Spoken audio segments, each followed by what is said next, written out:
So up next we have Miss Zhou Mi. Zhou Mi, sorry, I'm sorry. Zhou Mi has encountered the concept of the bucket list 3 years ago, and she wowed herself by finishing her first item on the list. From then on, she has been actively completing items on her own list, as well as promoting the bucket list concept to different communities. Within a short span of 2 years, she started her own business, visited 10 countries, won awards in 9 business competitions, and got featured in local media on her social movement Want To. She attributes these exciting experiences to the first time she encountered a bucket list. So do come down to get inspired and create your own bucket list and live life to the fullest. Okay. So. Thank you so much. So start, is it? Okay.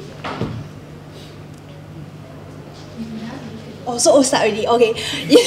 A very good afternoon to all. My name is Zhou Mi, and today I'm very happy to share everybody my passion in bucket list. So just a very quick show of hands, how many people know what is bucket list? Wow, a lot. That's great. Yeah, so basically bucket list is just a list of things you want to do before you kill a bucket, means you'll die. But however, I mean, there's a very inspiring movie about bucket list. But that is not my first encounter about bucket list.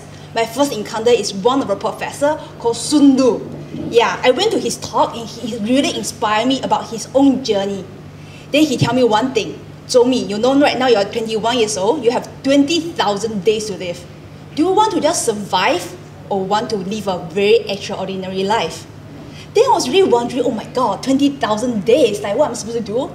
Do a job, earn some money, or marriage, or start a business? What else can I do? So I really wonder, what can I do?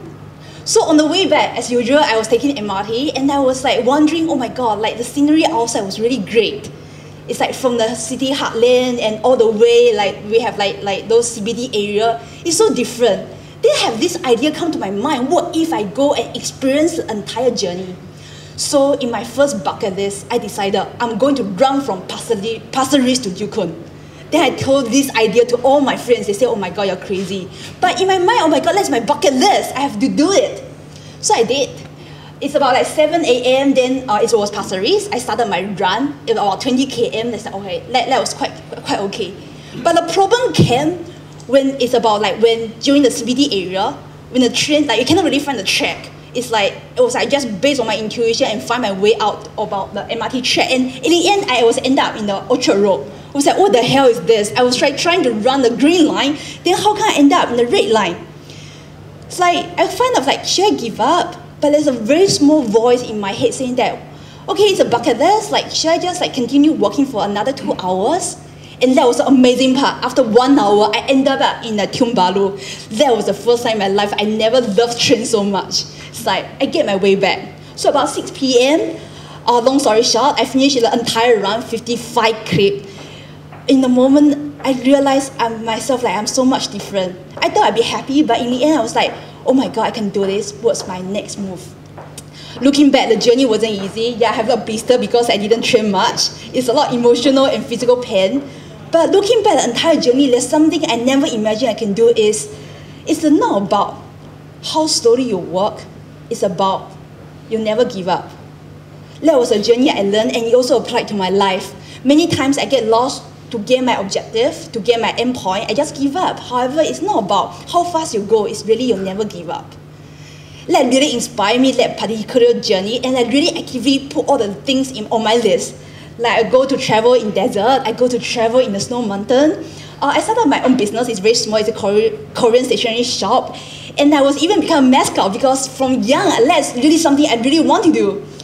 And last year, something also inspired me because one of the bucket lists, I want to do a social movement. So last year, there's some special day. So me and my friend, we started a social movement called Movement Want To. We went around Singapore for 24 hours to ask 700 people what they really, really want to do. But what shocked me is the results wasn't really encouraging. I feel very upset. 80% of people, they don't really know what they want to do, and I feel there's a resignment of what they can achieve. So that's why I really want to ask this one question.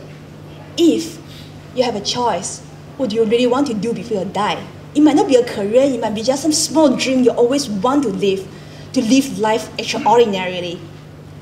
Some people also ask me what's the difference between dreams and what's the difference between, like bucket list. It sounds like a similar thing, but however, the difference is the urgency and the commitment.